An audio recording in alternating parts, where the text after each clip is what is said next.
Apapun yang terjadi dalam setiap kehidupan kami, kami percaya Tuhan sumber kebenaran kami. Tuhan yang selalu menolong setiap kehidupan kami. Tuhan yang selalu memberikan kami kebenaran. Terima kasih ya Tuhan. Kau sangat baik dalam setiap kehidupan kami. Segala perkara dapat kami tanggung di dalam kami ya Tuhan.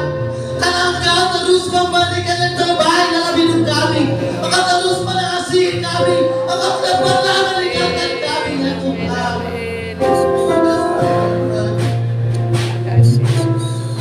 Haleluya.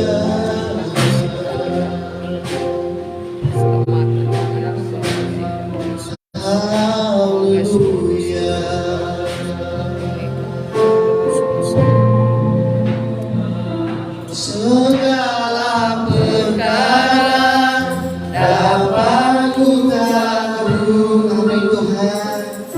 Di dalamnya yang memberi kekuatan,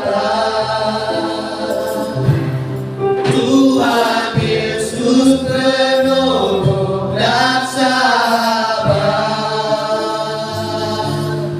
Tetap percaya, Tuhan setia percaya. Tetap percaya.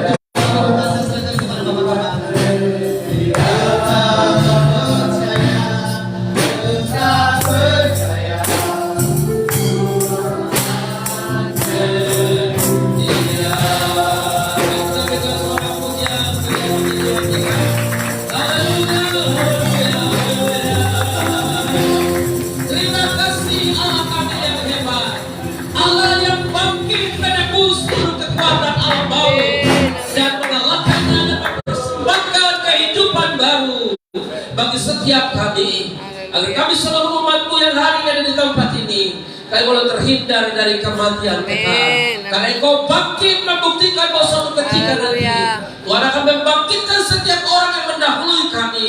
Bahkan kami pun nanti Tuhan panggil juga kami akan bangkit. Sebab Engkau adalah sulung dari semua kebangkitan dan kehidupan abadi ada di dalam tangan-Mu ya Tuhan. Hari ini dalam ibadah syukur kami akan beribadah di gereja dan meriahkannya di pantai nanti. Kami serahkan semua rangkaian ibadah kami sepenuhnya ke dalam tangan-Mu. Dari intervensi surga nyata sempurna dalam seluruh rangkaian ibadah dan kegiatan kami di sepanjang hari ini. Terima kasih Bapa di surga. Himpunkan umat-Mu dengan situasi hujan yang terjadi. Kami berdoa Tuhan tolong segala cuaca yang cerah kembali. Kami boleh dapat beribadah dengan penuh sukacita. Terima kasih Tuhan. Hamba segera habiskan ibadah perayaan sukacita kebangkitan Tuhan di hari ini bagi kami umat-Mu. Di dalam nama Bapa, Anak laki-laki dan Roh Kudus, yaitu di dalam nama Tuhan Yesus Kristus. Datanglah kebenaran, damai dan sejahtera. Sukacita dikerjakan dalam Roh Kudus atas kami sekalian. Dalam nama Yesus kami berdoa dan siap memulai ibadah kami pagi hari ini. Haleluya, haleluya, haleluya. Mari semua kita yang siap beribadah sama-sama katakan amin. Haleluya.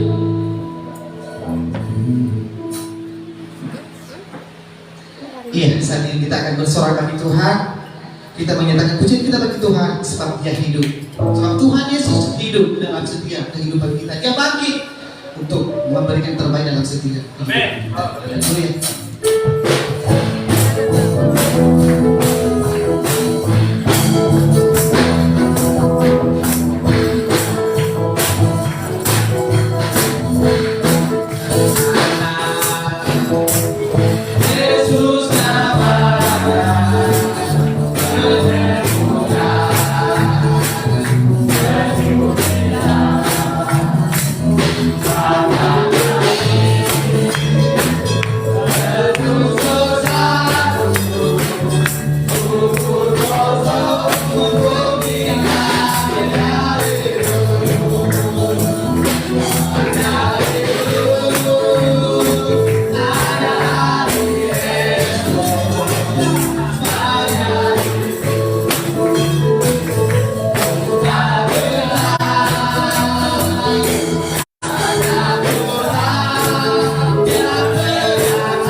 Masih kuat membenci Tuhan?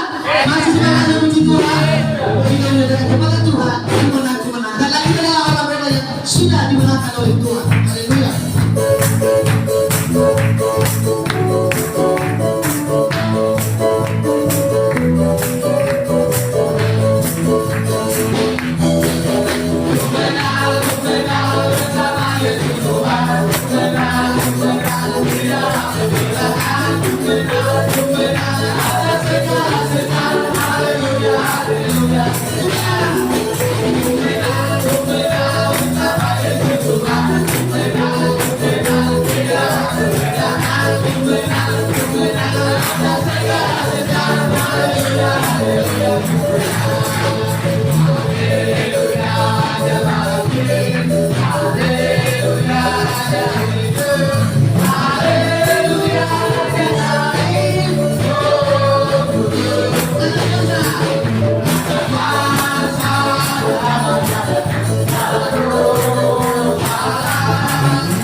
Haleluya.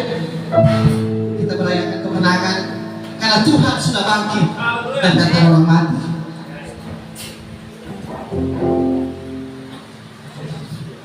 Bapak yang berkasih oleh Tuhan, saat ini kita akan bersama hadir firman kita. Kita mendengarkan kebenaran firman Tuhan, sebab kita tahu bahwa hanya Tuhan yang sanggup memelihara setiap kehidupan kita. Sungguh telah luar biasa kasih Tuhan dalam setiap kehidupan kita. Kita menyatakan bukti kita bagi Tuhan. Kasih Allahku sungguh telah terbukti. Kasih Tuhan dalam setiap kehidupan kita sungguh telah terbukti. Dia rela mati di atas kayu salib, menebuskan semua dosa-dosa kita. Terima kasih Tuhan. Terima kasih Yesus.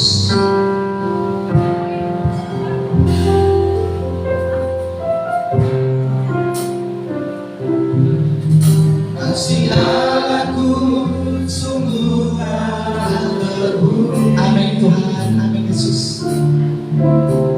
Ketika sedangkan anak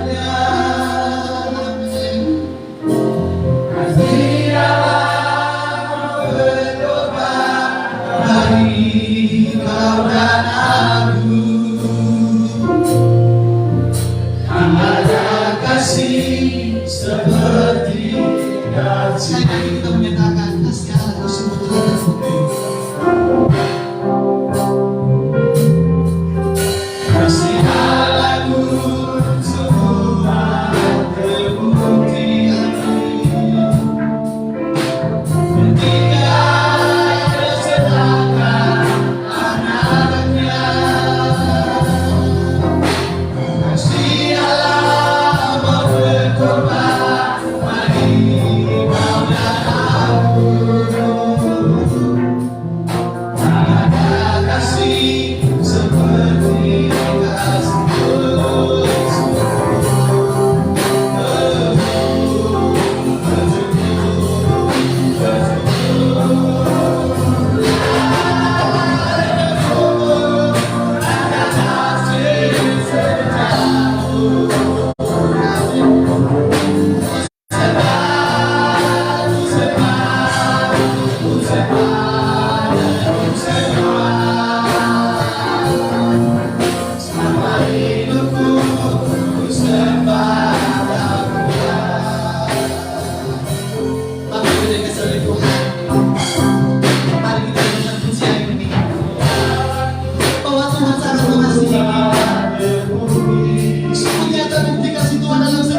Yesus.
memuji membesarkan nama Allah.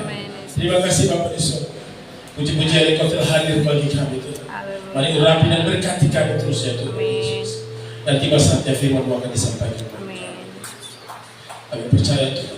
Rahasia-rahasia firman-Mu akan disingkapkan bagi kami ya Tuhan.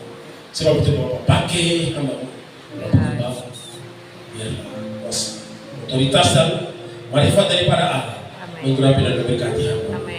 Sehingga hamba sebagai alat menjadi speaker ya Tuhan bagi umat-Mu ya Tuhan. Dan penyampaian firman. Kami berdoa Allah kuduskan dalam nama Tuhan Yesus Kristus supaya benih itu ditaburkan masuk dalam hati kami mendapat kehidupan dan bahagia. Terima kasih Bapak di surga. Dalam nama Yesus Kristus kami sambut firman Tuhan. Haleluya. Amin. Haleluya, haleluya. Sebab Dia hidup, ada hari esok. Sebab Dia hidup, ku tak gentar, tak takut, Dia menang hari esok. Hidup jadi berarti sebab Dia hidup, sebab Dia hidup, sebab Dia hidup. Ada hari esok, sebab Dia hidup. Ku tak gentar, tak takut, Dia menang hari esok. Hidup jadi berarti sebab Dia hidup. Lagi sebab Dia hidup, sebab Dia hidup. Ada hari esok, sebab Dia hidup. Ku tak gentar, tak takut, Dia menang hari esok. Hidup jadi berarti sebab Dia hidup. Hidup jadi berarti,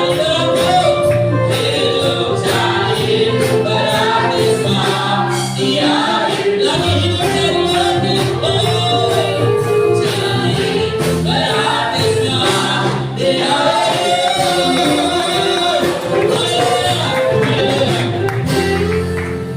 Saudara, ketika Yesus ada di salib, waktu menghembuskan nafas yang terakhir, tetapi sebelumnya itu para prajurit-prajurit mereka berkata, kalau engkau anak Allah, turunkan dirimu dari salib itu. Bagaimana engkau berkata engkau Mesias sampai engkau tidak dapat menyelamatkan dirimu sendiri?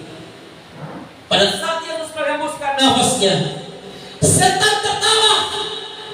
Dia berkata, aku telah menang. Aku yang hebat, aku yang luar biasa. Setan berpikir bahwa dia akan memegang hari esok. Setan berpikir bahwa dia sudah mengendalikan dunia ini. Bahkan kekuasaan Sang Mesias ada di bawah telapak kakinya. Itu menurut pikiran dia. Tetapi dia tidak tahu apa yang Yesus kerjakan. Dia tidak tahu apa proyek besar yang Tuhan kerjakan bagi umat manusia. Dia tertawa, dia bahagia. Bahkan murid-murid yang bersama dengan Yesus dalam kondisi kebingungan. Sampai ada yang kembali ke profesinya. Sehingga suatu ketika Petrus mengangkat bajunya, perlengkapannya dan pergi mau keluar kota Yerusalem. Dia berpapasan dengan Yesus. Dan Petrus berkata, Yesus, engkau mau kemana? Yesus berkata, Kofadas Domini, aku mau pergi disalibkan untuk kedua kalinya.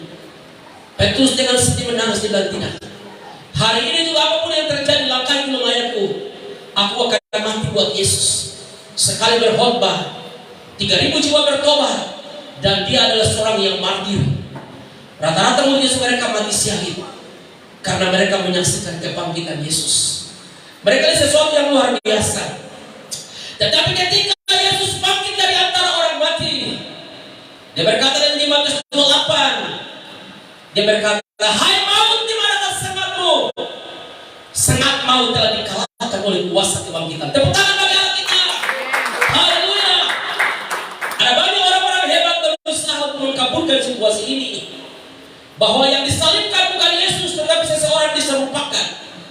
Tapi siapa yang bisa membantah fakta sejarah? Siapa yang bisa membantah fakta sejarah? Kalau orang-orang berkata seperti itu, pergilah sudah. Ada bukti kakinya. Alkitab Alkitab itu membuktikan setiap bukti-bukti yang otentik. Dan dunia tidak bisa mengkabulkan itu. Karena Yesus adalah hari esok untuk kita.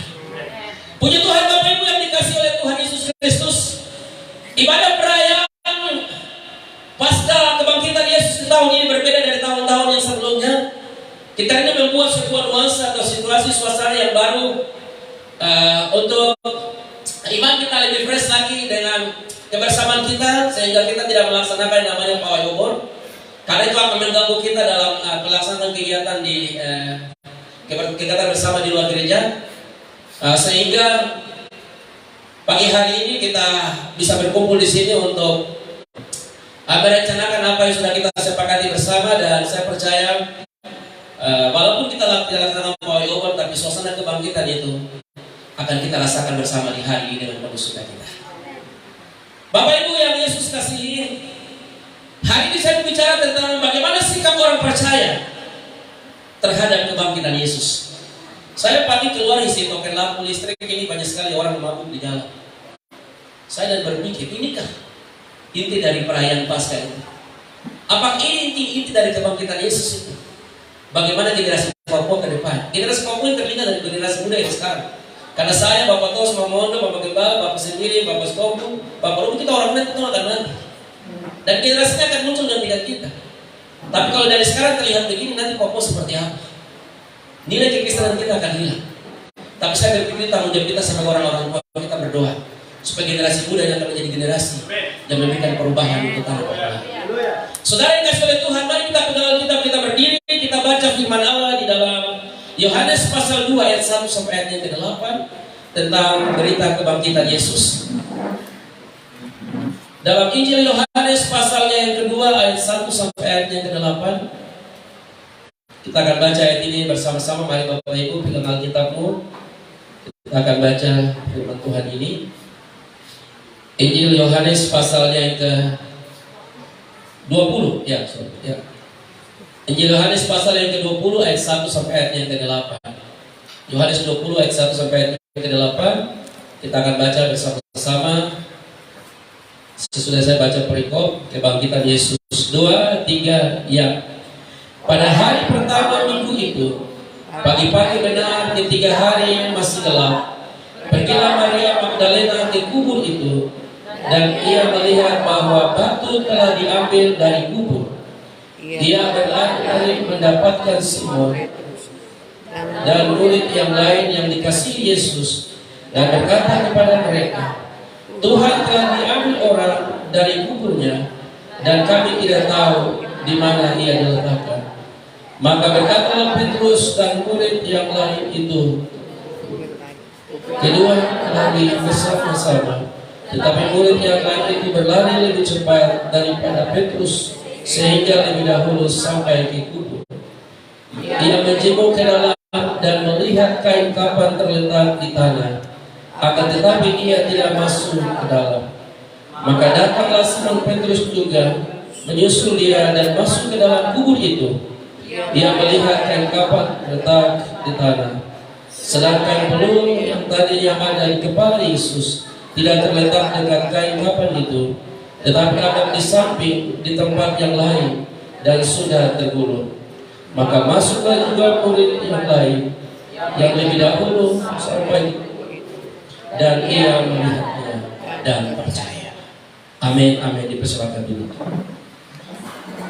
Jemaat yang dikasihi oleh Tuhan Yesus Kristus, kebangkitan Yesus itu merupakan fondasi dari iman kita. Bisa kan amin? Kebangkitan Yesus itu merupakan fondasi dari iman kita. Fondasi ini tidak boleh goyah. Fondasi ini tidak boleh runtuh. Fondasi ini tidak boleh retak. Keyakinan kita kepada kebangkitan Tuhan itu adalah fondasi iman kita. Kenapa dapat dibuktikan dengan bukti otentik, dengan bukti yang nyata, dengan nubuatan para nabi, bahkan perkataan Yesus sendiri. Bahkan di dalam 1 Korintus 15 ayat yang ke-14 berkata bahwa tetapi andai kata Kristus tidak bangkit dari antara orang mati, maka sia-sialah kepercayaan iman kami. maka sia-sialah pemberitaan Injil. Jemaat, bayangkan bagaimana kalau Yesus tidak bangkit. Dia berkata, aku akan mati dan bangkit pada hari yang ketiga. Itu sudah diproklamirkan oleh Yesus kepada para murid-muridnya.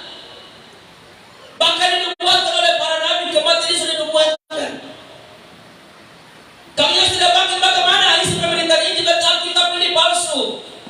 Alkitab ini bohong. Tetapi apa yang diucapkan itu adalah iya dan amin. Bahwa Yesus mati dan bangkit pada hari yang ketiga. Itu membuktikan bahwa Allah yang berjanji, Dia tidak pernah mengingkari janji. Jadi kebangkitan Yesus merupakan fondasi dari iman kita. Jangan ada keraguan-keraguan sedikit pun ketika kau mendengar isu dari YouTube, ketika kau mendengar isu dari aliran-aliran kepercayaan lain yang ingin meragukan tentang kebangkitan Yesus. Karena begitu banyak sekali teori, ada teori setelah masuk kubur, ada teori mati suri, kemudian ada teori pencuri, bahwa mayat Yesus dicuri dan lain sebagainya. Ada banyak sekali teori. Tapi teori-teori semua dibantah oleh sejarah yang membuktikan bahwa Yesus telah bangkit dari antara orang mati. Jadi kebangkitan Yesus, saya ulang lagi, merupakan sebuah fondasi iman kita yang tidak boleh digoyahkan oleh apapun.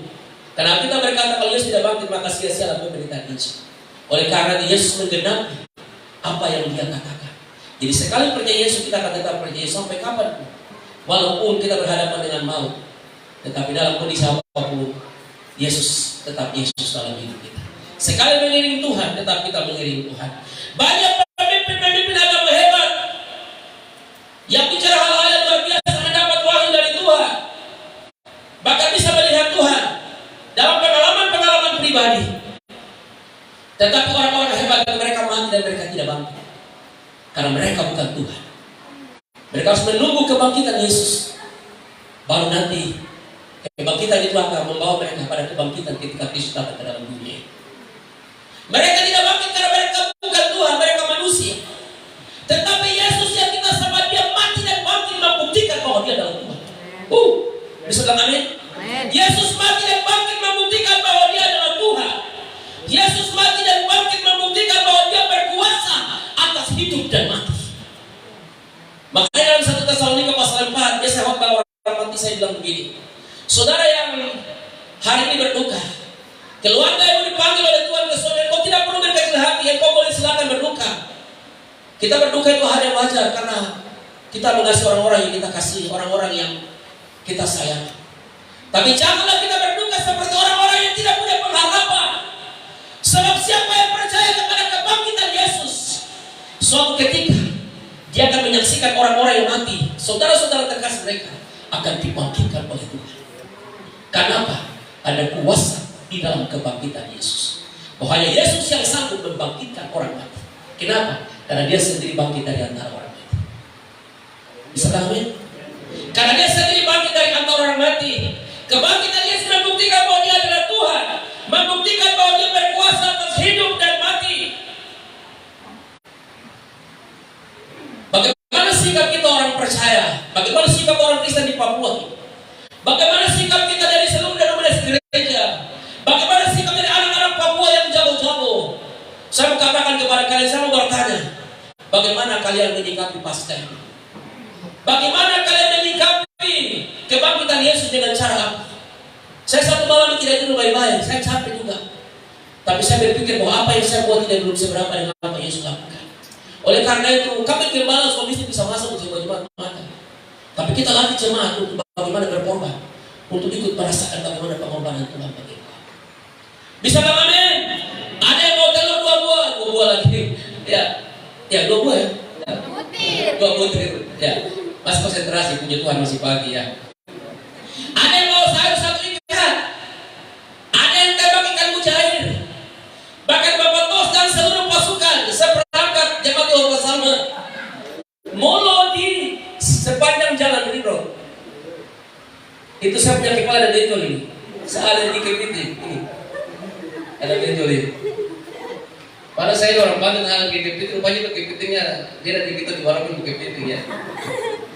Dan kita eksekusi yang kecil-kecil ada besar-besar Bapak Ibu makan sebentar. Terima kasih untuk pemuda atas sumbangsinya. Ya itu bagian dari bagaimana kita meresponi apa yang kita kerjakan. Jangan merasa bodoh dengan situasi yang ada. Tadi pagi ada muncul sambal 1 teko dari Andolan Serui, nasi 1 termos dari Buper, muncul lagi aku 5 karton dari bengkel Masih Kumpul, belum lagi Bapak Semiri dan yang lain-lain. Ya. Saya sudah amankan ikan. Tim penggerak sudah menuju ke Yamani. Kalau sudah mempersiapkan segalanya. Itu bagian dari meresponi tentang kebangkitan Yesus. Bagaimana sikap kita dalam meresponi kebangkitan Yesus? Kita lihat ayat yang kita baca tadi. Ya. Yang pertama kita lihat tentang Maria Magdalena dan wanita-wanita yang lain dan perempuan-perempuan yang lain. Bapak perhatikan di ayatnya yang pertama. Pada hari pertama minggu itu, pagi-pagi benar, ketika hari masih gelap, pergilah Maria Magdalena ke kubur itu dan melihat bahwa batu itu telah diambil dari kubur. Batu itu telah diambil dari kubur. Maria Magdalena berkaitan pesan Yesus bahwa dia akan mati dan bangkit pada hari yang ketiga. Pagi-pagi benar. Makanya orang laksana pawai obor itu menyambut kebangkitan Yesus pagi-pagi benar. Ya. Berlari ke kubur Maria Magdalena dan wanita-wanita yang lain. Dan perempuan-perempuan lain mereka berlari ke kubur. Ketika mereka sampai di kubur, Alkitab berkata mereka melihat bahwa kubur itu telah tergolek. Pintu kubur itu telah terbuka. Dan malaikat Tuhan duduk di atasnya. Dan dia berkata, dia telah bangkit. Dia telah bangkit. Kalau dalam Injil Yohanes pasal 20 ayat 1 dikatakan bahwa mereka melihat bahwa batu itu telah diambil dari kubur. Tapi Bapak Ibu lihat di dalam Injil Matius pasal 28 ayat 1 berbeda sedikit. Bagaimana Matius memandang hal ini? Ayat 1 berkata, setelah hari Sabat lewat, menjelang menyingsinya fajar pada hari pertama minggu itu, pergilah Maria Magdalena dan Maria lain menengok ke kubur. Ada kata melihat, tetapi juga ada kata menengok. Orang Papua bilang, dong lur ke dalam. Ya. Mereka cuma melihat, karena ini wanita-wanita yang pergi pagi-pagi. Wanita memiliki jiwa kelaki-lakian. Ya. Pagi-pagi mereka cuma datang dan mereka lihat dari jauh bahwa kubur itu telah tergolek. Kubur itu telah terbuka dan malaikat Tuhan duduk di atasnya. Mereka cuma mengintip saja. Mereka lihat, tidak ada survei membuktikan. Dan mereka segera kembali. Cepat kita kembali kasih tahu Petrus, Yakobus, Yohanes dan murid-murid yang lain. Waktu mereka kembali, mereka berkata, Petrus, Yohanes, Yakobus, bangun! Bangun! Kalau sekarang sahur! Bangun! Yesus telah bangkit. Ya. Akhirnya Petrus, Yohanes, mereka juga cepat-cepat pergi ke sana untuk menyaksikan informasi mereka dapatkan dari wanita-wanita ini. Tetapi saudara dikasih oleh Tuhan, di kisah ini bahwa bagaimana Maria Magdalena dan wanita-wanita yang lain ini mereka meresponi kebangkitan Yesus dengan cara hanya mereka menengok dan mereka melihat. Kenapa? Karena hati mereka masih diliputi oleh ketakutan, karena ada jubah putih yang turun di atas batu. Karena wanita yang takut yang balik. Ya. Mereka cuma mengintip. Ketika informasi ini sampai, maka kita lihat bagaimana sikap dari Petrus dan Yohanes. Jadi Maria Magdalena dan wanita lain mereka cuma melihat dari jauh, cuma mengintip. Mereka tidak masuk ke dalam kubur. Karena malaikat sudah bilang dia tidak ada di sini. Tetapi ketika informasi sampai, maka Petrus, Yohanes, Yakobus dan murid-murid yang lain mereka berlari. Karena Yohanes lebih muda dari Petrus, maka Petrus ketinggalan. Ya. Rupanya Yohanes lari 100 meter, Petrus ini 10 kilo. Lari santai. Karena faktor usia. Karena Yohanes lebih muda dari Petrus, Petrus lebih tua. Sehingga berlari ke kubur, Petrus ketinggalan. Yohanes tiba duluan di kubur Yesus. Ketika Yohanes sampai di kubur Yesus, Yohanes tidak beda dengan Maria Magdalena dan wanita-wanita yang lain. Dia juga cuma mengintip. Karena mungkin dia sendiri, jadi dia takut. Ya, ini pikir-pikir orang mati ke kuburan. Dulu itu kita paling takut lewat kuburan. Ya, ada yang bisa lewat Skyline malam-malam begitu. Kuburan Wayana naik ke atas, bisa sendiri sambil cari kus-kus. Pikir juga, ya. Lewat di tanah hitam tiba-tiba ada bunyi kaleng. Padahal tikus yang lewat. Ya. Ini Yohanes sampai di sana, tapi dia cuma menengok kubur itu dan dia tidak masuk ke dalam. Kemudian dalam kondisi masih tarik-tarik nafas, Petrus muncul. Petrus juga bikin Yohanes, kok lihat ke dalam belum? Situasi gelap juga saya masih takut juga. Akhirnya Petrus keluar masuk ke dalam. Yohanes cuma menengok dari luar, tapi Petrus masuk ke dalam. Ketika Petrus masuk sampai ke dalam kubur itu, Bapak melihat ayat yang kita baca tadi. Maka Petrus melihat bahwa kubur itu telah terbuka, Yesus tidak ada. Dan yang ada di situ hanya kain kafan dan kain peluh. Kain kafan adalah kain yang membungkus mayat Yesus atau jenazah Yesus, sedangkan kain peluh adalah kain yang menutupi wajah Yesus. Saudara, beda dengan Maria dan Magdalena. Karena mereka lihat dari luar, mereka penuh keraguan-keraguan. Yesus ada di dalam atau tidak? Terus mereka Yesus yang jalan sama orang Romawi bawa. Mereka juga punya prediksi, karena tidak masuk ke dalam. Orang kalau memandang sesuatu dari jarak jauh, pasti dia punya prediksi macam-macam. Jadi segala sesuatu kalau kita mendapat informasi, kita harus cari tahu informasi yang sebenarnya. Jangan dengar dari apa kata orang. Saya dengar dari dia, tapi yang kasih tahu itu bapaknya ini mamanya itu tante bohong. Jadi berita dari A berubah jadi C. Jadi kalau ada masalah tuh cari ke informasi ke berita sesungguhnya. Sebab nanti akan muncul itu berita hoax. Itu kan berbahaya. Jadi saudara yang dikasih oleh Tuhan Yesus Kristus, Maria Magdalena mereka berpikir bahwa mereka punya mulai pikiran negatif. Jangan sampai mayat Yesus dicuri. Karena mereka tidak pergi ke sana. Ada keraguan-keraguan, diliputi oleh rasa takut. Saudara, ada banyak hal yang tidak pernah kita alami dalam hidup kita Tuhan buat. Karena kita mengintip saja dari luar. Pengenalan Tuhan kita kepada Tuhan yang di kulit-kulitnya saja. Sehingga kita tidak pernah melihat perkara-perkara besar yang Tuhan lakukan dalam diri kita. Jadi Maria Magdalena, kemudian Yohanes, mereka cuma lihat dari luar, tapi Petrus masuk ke dalam. Bapak Ibu, ketika Petrus masuk sampai ke dalam, dan dia lihat benar-benar Yesus itu telah bangkit dari antara orang mati. Kain kafan itu tersusun dengan rapi, terlipat dengan rapi, dan kain peluh yang menutup kepala Yesus juga tertutup dengan rapi. Dan dia percaya bahwa Yesus telah bangkit dari antara orang mati. Saudara, kubur Yesus sampai hari ini ada di Yerusalem. Orang pergi itu suka kunjungi kubur Yesus, jarang pergi ke kuburan Yusuf Arimatea. Dan Bapak Ibu tahu bahwa kuburan dipakai oleh Yesus adalah kuburan dari Yusuf Arimatea. Orang Yahudi biasa punya kuburan warisan, jadi dia mati tidak lagi pergi cari tanah ya Mamondo ya, beli tanah sampai mas-mas saya belum bingung karena tanah untuk orang Papua dan orang Papua berbeda ya harga. Sampai kadang-kadang orang kesulitan, kayak di Wamena itu bakar, karena tanah di sini mahal. Tetapi orang Yahudi itu biasa dia sudah punya tanah, tempat kubur untuk nanti dia sudah ada tempat. Jadi ini kuburan untuk Yusuf Arimatea, tapi Yesus pakai. Dan sampai hari ini kuburan di Yerusalem, Yusuf punya kubur itu kubur biasa saja. Orang lebih banyak mengunjungi kubur Yesus, padahal lo tidak mengunjungi kubur Yusuf Arimatea. Sederhana, tapi dia pernah merelakan sebuah kubur yang terbaik untuk Yesus. Jadi ada satu kubur Yesus yang ada di Yerusalem, itu dihiasi panoramanya indah, asri, kelihatan indah dibangun, indah tempat di mana kubur Yesus ada, yang dikenal yang namanya Garden Tomb. Ya. Sebuah kubur, dan di situ di atas kubur itu ada sebuah tulisan dalam bahasa Inggris yang dikatakan, He is not for his reason. Dia tidak ada di sini sebab dia telah bangkit. Jemaat yang Yesus kasihi, bahwa ketika Petrus masuk ke dalam dan Tuhan memberikan sebuah pengalaman indah bagi Petrus. Tuhan ingin mereplay kembali bagaimana perbuatan-perbuatan Tuhan yang hebat.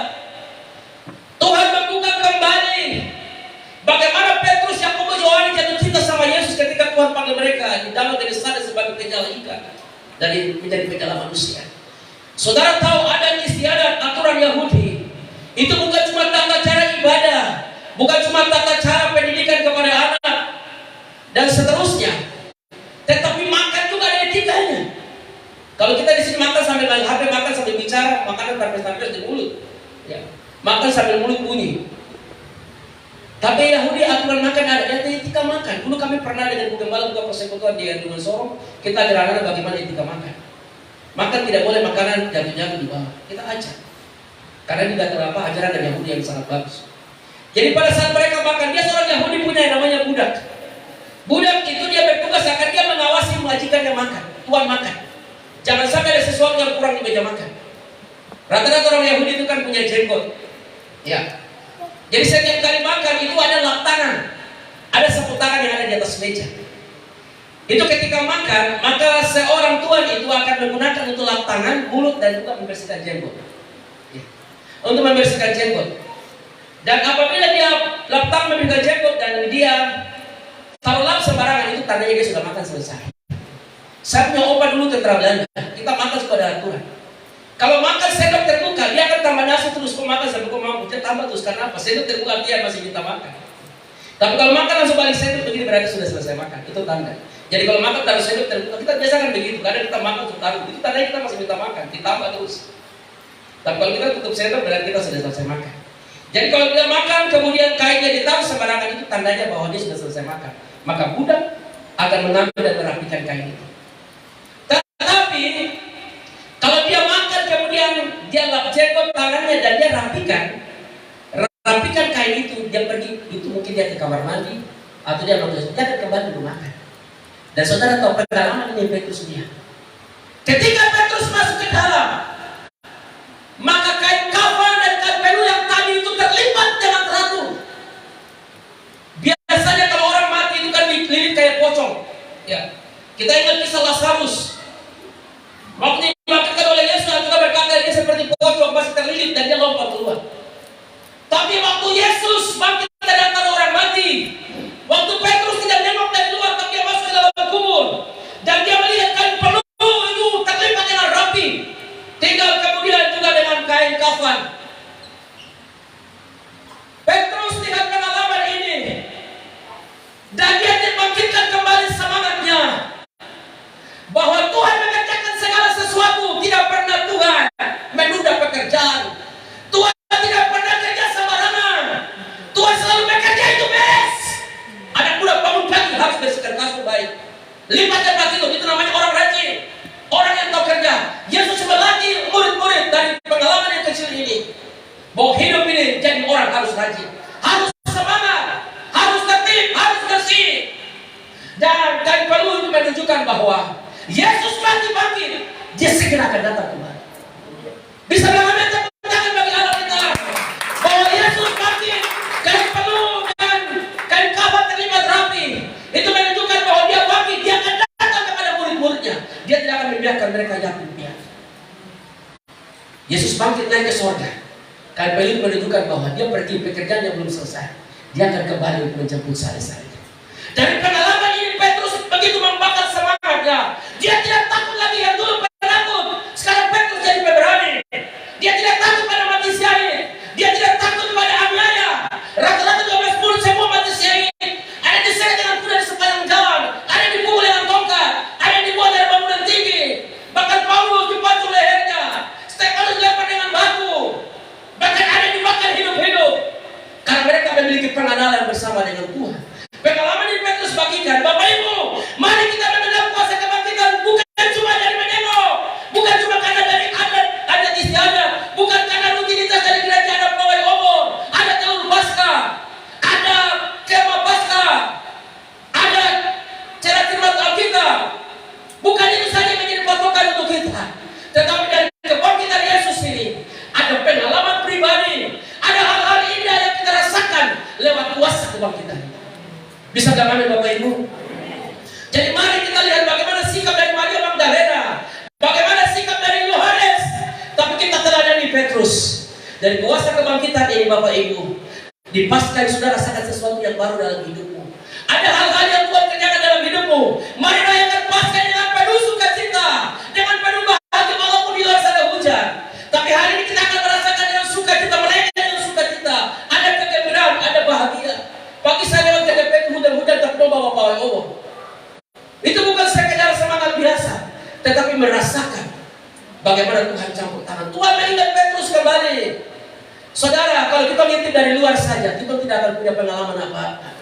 Kita cuma orang Kristen luar saja, sekedar beribadah saja, sekedar memuji Tuhan saja. Kita akan dapat hal-hal yang biasa saja. Saudara, pengalaman Petrus dengan Yesus, waktu Petrus pulang bersama dengan murid-murid jalan mencari ikan, Yesus dipanggil dari sana. Yesus berkata, ada kalau padamu Petrus dan tidak ada, dari malam sampai pagi kita cari dan kita tidak dapat. Tuhan bilang, lakukan ke tempat yang paling dalam. Lakukan ke tempat yang paling dalam. Saudara, kalau kita mau buka di pinggir-pinggir itu dapat yang kecil-kecil, saya airnya kabur. Tapi kalau kita dalam ikan yang dalam. Mari kita memiliki pengenalan Tuhan bukan sekedar di luar saja, bukan sekedar rame-rame saja, karena membakar ikan karena acara di pantai. Tapi bagaimana hari ini kita menikmati dan merasakan kuasa kebangkitan itu dengan kita masuk lebih dalam lagi, kita memuji Dia, menyembah Dia, kita tersungkur di bawah kakinya, merasakan kuasa kebangkitan itu. Sehingga yang kita rayakan bukan merupakan sebuah rutinitas. Kalau berkorban yang sungguh-sungguh, kalau mengasihi Tuhan dengan sungguh-sungguh, kalau melayani Tuhan dengan sungguh-sungguh, kalau merayakan Paskah, berikan yang terbaik bagi Tuhan kita. Bisa kan, amin? Ini satu hal yang luar biasa yang kita belajar dari Petrus. Ketika Yesus berjumpa dengan Yusuf Arimatea, dan dia berkata, Yusuf, saya mau pinjam kau kubur, karena saya mau weekend. Ada Daud dan saya mau weekend. Saya mau kegiatan sepekan. Yusuf Arimatea dan Tuhan, ada apa dalam hari ini? Saya mau weekend. Saya akan check in di hari Jumat, dan saya akan check out di hari Minggu pagi. Bisa mengamin? Saya check in di hari Jumat dan saya akan check out di hari Minggu pagi. Dan apa yang Yesus katakan itu adalah ya dan amin, bahwa benar-benar Dia telah bangkit dari antara orang mati. Kesimpulan firman Tuhan buat kita di hari ini, bagaimana sikap kita dari firman Tuhan yang kita dengar hari ini dalam kita merayakan kebangkitan Yesus. Bagaimana sikap kita? Kita mengikut sikap Maria Magdalena, kita mengikut sikap daripada Yohanes, atau kita mengikut sikap dari Petrus. Bapak Ibu jemaat, kalau punya pengetahuan kurang tentang firman, kalau engkau masih hidup di dalam ketakutan, engkau masih dalam keraguan-raguan, imanmu kurang bagus, itu beban bagi kami gembala. Itu beban bagi kami gembala. Saya rindu supaya jemaat yang saya layani, jemaat yang punya iman yang bagus, jemaat punya iman yang masuk ke dalam dan melihat, jemaat punya iman yang melihat perkara-perkara besar. Maria, Marta, Magdalena, mereka tahu bahwa kubur Yesus itu beratnya 1,5 ton. Saudara bisa bayangkan, 1,5 ton itu tutup kubur dari Yesus. Sangat berat. Karena mereka tidak ke dalam, maka muncul keraguan-raguan. Saudara, kehidupan orang Kristen kalau model begini, nanti lihat masalah itu dia ragu tentang Tuhan. Ketika ada masalah, doanya Tuhan tidak jawab, dia akan tinggalkan Tuhan. Dia sakit, dia berdoa Tuhan tidak sembuhkan, dia akan meninggalkan Tuhan. Kenapa? Dia mengenal Tuhan itu hanya nengok dari luar. Saya berdoa supaya saudara memiliki pengenalan pribadi dengan Tuhan. Mengenal itu artinya mengalami. Mengenal, saya kenal Mama Ondo, itu dengan ibu anak-anak kenal dia itu beda. Saya kenal Bapak Tos dengan istri dari Bapak Tos, kenal Bapak Tos itu beda.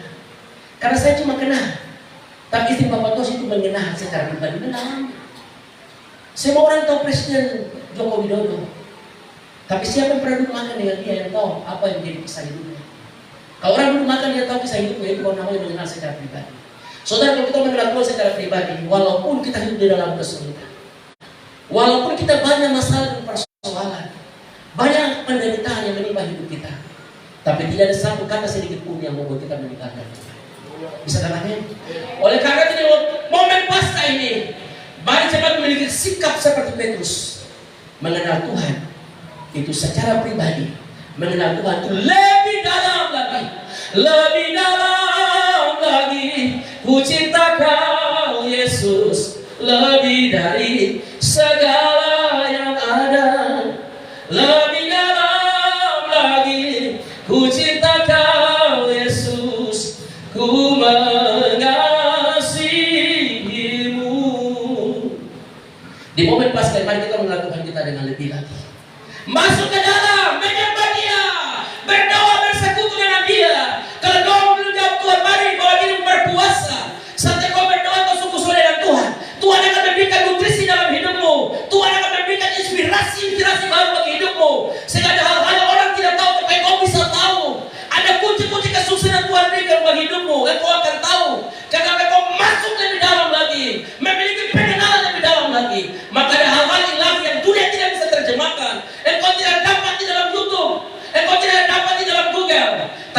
berikan dalam hidupmu, karena dunia tidak bisa memberikan hal itu. Alkitab berkata hanya Tuhan yang mampu menyatakan perjanjiannya bagi setiap orang yang mengasihi. Di momen Paskah ini, saya mengajak jemaat Tuhan, mari kita mengasihi Tuhan. Kita merayakan Paskah ini dengan benar-benar kita mengalami kuasa kebangkitan Tuhan. Tuhan memberkati firman.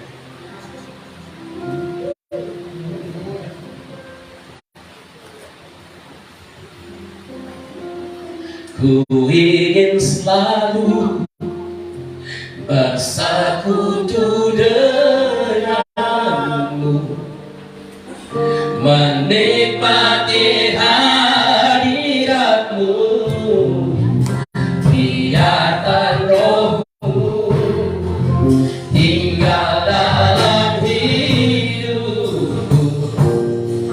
Sungguh indah bersamamu selamanya. Saudara, di Paskah ini kalau kita rayakan cuma sekedar rame-rame saja, itu tidak akan dapat apa. Tapi kalau itu bagaimana Paskah ini sungguh-sungguh menunjukkan bagaimana kebaikan Tuhan, saudara akan dapatkan hal-hal yang tidak bisa saya kasih ke Bapak ini. Ada pengalaman-pengalaman indah. Mari kita jadi Tuhan yang sungguh-sungguh, mencari Tuhan yang sungguh-sungguh, berkorban sungguh-sungguh. Kalau melihat Tuhan yang sungguh-sungguh. Petrus pergi kemudian dia bukan dari luar, dia masuk ke dalam, sehingga Tuhan menyatakan hal-hal hebat, membuka wawasan berpikirnya untuk melihat hal-hal hebat yang Tuhan buat. Ku ingin selalu mari sama jadikan pujian ini.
Dalam suasana Paskah ini, tapi malam hari ini, pagi hingga siang hari ini, kami rindu ada pengenalan pribadi yang Tuhan buat dalam hidup kami. Kami masuk lebih lagi, dan kami percaya kuasa kebangkitan akan memerdekakan setiap hidup kami.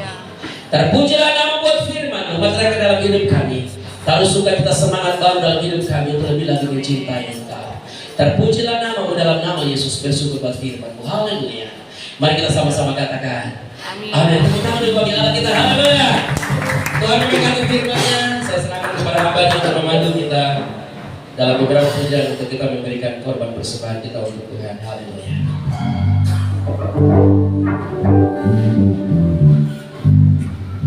Iya. firman Tuhan yang sangat luar biasa dalam hidup kita. Bapak Ibu dikasihi Tuhan, bagaimana kita harus merespon kebangkitan Tuhan dalam setiap kehidupan kita.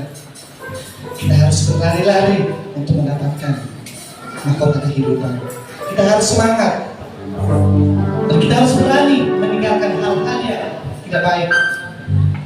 Pada saat ini kita akan memberikan korban syukur kita kepada Tuhan dan bertugas bersama. Haleluya.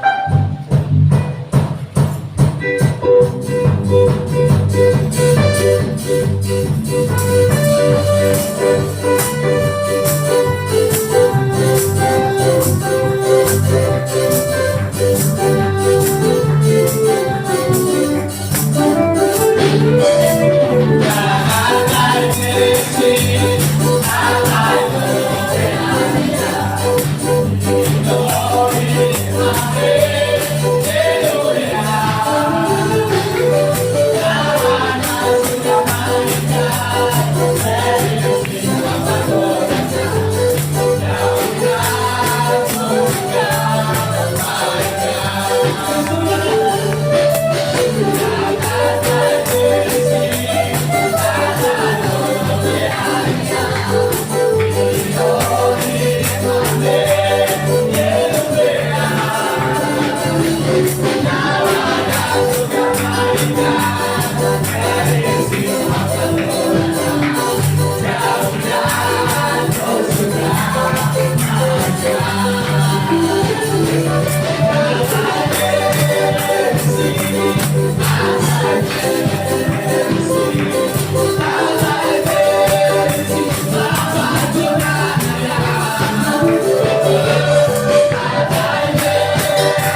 Sangat luar biasa dalam sebuah kehidupan kita.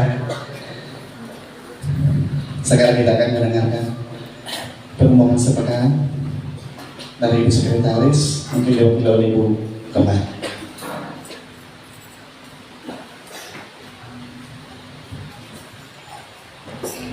Ya, puji Tuhan, Ibu Sekretaris belum hadir pada saat hari ini. Nanti jadwal pelayan untuk minggu depan nanti disiapkan dalam grup. Pada pemuda hari Jumat di tempat ini jam 5 sore. Di tempat ini nanti ketua pemuda akan masuk di grup. Di pada sekolah minggu hari Minggu jam 10 pagi. Saat kita beribadah sekolah minggu ada di Pastore. Daripada koordinator keluarga juga belum datang, berarti kita akan mulai di minggu depan. Puji Tuhan, terima kasih buat semua hamba Beben sudah melayani, semua pelayan Tuhan dan sudah stay dalam 2 kali dalam 1 minggu. Amin, haleluya. Semangat kebangkitan Tuhan Yesus tetap bertahan dan buruk menyala-nyala dalam hidup kita. Amin. Terima kasih buat semua jemaat Tuhan, dan biarlah semangat kita tidak pernah kendor, tapi kuasa kebangkitan, kuasa kemenangan tetap ada dalam hidup kita. Ada dalam hidup kita terus menyala, berkobar-kobar begitu. Masalah banyak di depan, tantangan banyak di depan, kekurangan banyak di depan, tapi ada api di sini. Ada kuasa kebangkitan, ada kuasa kemenangan yang Tuhan sudah berikan bagi gerejanya. Respon supaya kita mengalami, amin. Kita tidak lihat tetangga dapat mujizat, kita tidak lihat tetangga si A, si B, hanya mereka mendapatkan kesehatan, berkat-berkat yang baru, tapi kita mengalami, amin. Berkat itu ada dalam tengah rumah tangga dan kita alami nikmatnya dalam pengenalan, bahkan juga hubungan kita secara dalam bersama dengan Tuhan. Tuhan Yesus berkati kita semua. Sebentar sehabis kita ibadah, kita akan pergi ke Pantai Hall. Kita akan nanti ada bis, dan yang punya kendaraan bisa langsung ke sana kilometer 9. Yang tidak punya, yang kita lewat bis yang sudah disiapkan, kita bergegas-gegas gitu. Jadi saya berharap kita sudah bawa baju ganti semuanya supaya tidak bolak-balik. Tapi yang punya kendaraan yang bisa cepat pulang ke rumah tidak jadi masalah. Tapi secepatnya kita akan ke sana supaya kita bisa sama-sama bersyukur. Kita bersyukur cuaca sudah tidak hujan lagi, amin. Jadi kalau cuaca begini mandinya itu enak, tidak panas. Begitu, terus berkati, saya tambah kembali. Oke Bapak Ibu, saya tadi agak sedikit lama khotbah karena saya sepakat jam 9.15, tapi saya lihat anak-anak baru jalan, sehingga saya beri kesempatan dorong supaya kita ke sana, kita tidak terburu-buru, semua sudah siap. Bapak Ibu, ini kita bukan di Hamadi, tempat di sana agak luas, jadi nanti orang-orang tua yang punya anak-anak tolong perhatikan, jangan orang tua mandi sendiri, anak mandi sendiri. Ada satu ibu yang biasa di jalan tadi anak ibu saya paling parah sekali. Ya, jadi lihat kamu punya anak itu, dan kasih orang lain lihat anak-anak kalian. Lahirkan sendiri tuh urus sendiri, begitu. Ya, jangan kasih orang lain urus, ya. Tidak apa-apa, ini terus saja supaya terlalu tegang. Ya, jadi nanti kita di kilo 9, ya, kilometer 9 itu ada pasukan rider kita, ya. Bapak Hakim Kormat bersama dengan Hotel Rawabawa CS telah tiba di TKP. Nanti lewat di sana ada baliho dan juga ada ini apa? Bendera-bendera yang ini, yang bendera warna GPD nanti dipasang di jalan. Tidak terlalu jauh dari jembatan merah, di sebelah kiri jalan nanti ada baliho dan juga ada bendera merah ya GPD, merah kuning biru ya. Ini sudah dipasang, nanti Bapak Ibu bisa yang menyusun bisa sesuaikan diri di sana. Kemudian nanti kita yang ada anak-anak kecil semua naik di bis, jangan. Saya prediksi bagus kalau naik pickup. Memang tadi hari ini kita mandi hujan, tapi ya saya sudah prediksi situasi sehingga Tuhan tolong semua anak-anak naik di bis dan kita yang lain bisa sesuaikan. Yang punya motor jangan jalan sendiri, jangan punya pacar saja, tapi bisa ajak-ajak yang lain. Ya, ajak teman-teman untuk merayakan dengan penuh sukacita. Kita kemarin khawatir masalah listrik, tapi rupanya ada kita punya napi-napi biak orang kegiatan kemarin. Orang sudah tarik listrik dari Bapak itu punya rumah, jadi kita sudah bisa bawa keyboardnya Bapak Tos sama speaker 2 supaya di sana bisa ada lomba sekolah minggu, ada mic. Kemudian kita bisa bernyanyi dan menikmati. Hari ini kita di pantai kita menikmati sukacita. Kebangkitan di hari ini nikmati sepuasnya di sana. Kalaupun ikan habis sambal pun jadi, tapi saya berpikir cukup untuk kita semua. Ya, dan sampai kita nikmati bersama. Bukan masalah makan ya, tapi bagaimana kita bisa. Orang jauh bilang mangan, nggak mangan, yang penting ngumpul ya. Ya, ada 4 no, ngopi, ngoceh, ngorek, ngorok, ngombe. Ya, ada 4 no. Itu bapak di sana suka tahu. Ya. Oke, saya pikir itu saja. Nanti kita akan atur supaya segera nanti dengar satu komando supaya jangan banyak yang suka atur. Nanti kita bingung dengan siapa. Saya sudah 2 berkat kami langsung bergerak secara cepat. Kira-kira dia sudah datang ke belum? Sudah. Bisa dia masuk ke lapangan sini? Kan tidak bisa. Nanti dia datang. Ya kalau tidak bisa kita bawa angkat barang saja ke luar sana, nanti di luar karena kita perjalanan masuk agak susah. Oh, ada juga seru ya. Wah, kalau itu wah, ya. Mantap. Tuhan berkata, tepuk tangan bagi Tuhan kita. Untuk apa kita bangkit berdiri, kita akan akhiri ibadah kita di pagi hari ini. Lagu disiapkan.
Untuk melihat perkara-perkara besar dan luar dalam rumah tangga kami, pekerjaan kami, usaha kami, studi kami, bahkan semua impian dan harapan kami, amat terlebih dalam pertumbuhan iman kami ya Tuhan.